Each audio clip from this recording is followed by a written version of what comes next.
ओ भाई जरा जल्दी हाथ चलाओ, पहले बहुत देर हो गई है। 1 मिनट सब्र तो करें भाई, अभी दे रहा हूँ। 1 मिनट ठहरें भाई पहले मैं आया हूँ, पहले मुझे दें। भाई, सबको गोश्त दे के भेजूंगा। 1 मिनट ठहरें तो सही, आप सब्र तो करें जरा। अस्सलाम वालेकुम राशिद भाई। वालेकुम सलाम। कारी साहब हुक्म करें, कैसे आना हुआ? राशिद भाई कोई हुक्म नहीं है, आधा किलो गोश्त दे दें। कारी साहब बस 2 मिनट ठहरे, मैं अभी देता हूँ आपको। ओ हेलो भाई। भाई 1 मिनट ठहर जाए, मैं अभी देता हूँ आपको। ये लें कारी साहब, आपका आधा किलो गोश्त। राशिद भाई कितने पैसे हुए हैं? पैसों की कोई जरूरत नहीं कारी साहब, आप रहने दें। ठीक है राशिद भाई, जज़ाक अल्लाह। ये क्या तमाशा है, ये क्या दुकानदारी है तुम्हारी? हम काफी देर के खड़े हुए हैं और तुमने पहले उसको गोश्त दे दिया। आखिर चल क्या रहा है? भाई कोई तमाशा नहीं है, आप गुस्सा ना हो। वो हमारी मस्जिद के इमाम साहब हैं, इसीलिए मैंने उनको पहले गोश्त दे दिया है। यार दुकानदारी के भी कोई असूल होते हैं। जो गाहक पहले आता है उसको पहले सौदा देते हैं। अगर कारी साहब 2 मिनट इंतजार कर लेते तो कौन सी क़यामत आ जाती। भाई साहब बिल्कुल ठीक कह रहे हैं, हम काफी देर से गर्मी में जलील हो रहे हैं।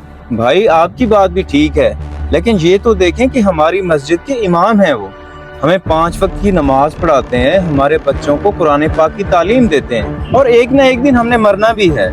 हमारा जनाजा भी इन्होंने ही पढ़ाना है, तो क्यों ना इज्जत दूं मैं उनको। यहाँ तक तो आपकी बात ठीक है, लेकिन आपने उससे पैसे भी नहीं लिए। इस बात की मुझे समझ नहीं आई। भाई अब तो क्या, मैंने उनसे कभी पैसे नहीं लिए।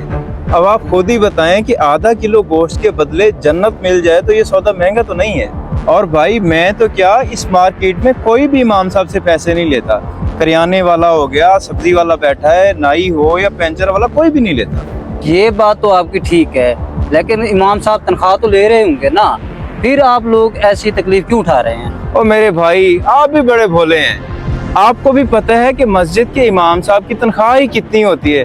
बेचारे 12-13 हजार रुपए ले रहे होते हैं, और इस महंगाई के दौर में इतने से पैसों में कैसे गुजारा होता है। और अगर हमने इनका ख्याल ना रखा तो ये नेक फरीजा कौन अंजाम देगा।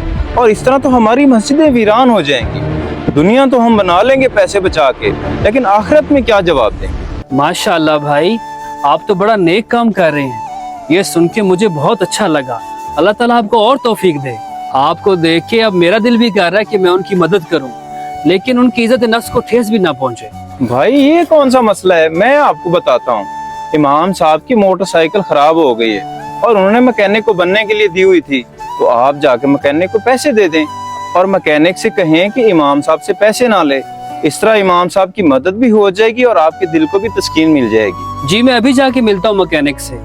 और माशाल्लाह भाई, आपने मुझे आज लोगों की मदद करने का नया तरीका सिखा दिया है, और अल्लाह आपको इसका अजर दे। आमीन आमीन। दोस्तों, हमारी मसाजिद के इमाम साहिबान का ख्याल रखना भी हमारी ही जिम्मेदारी है। इस पैगाम को सदका जारिया समझते हुए अपने दोस्तों से शेयर करना मत भूलिए। बहुत शुक्रिया आपका।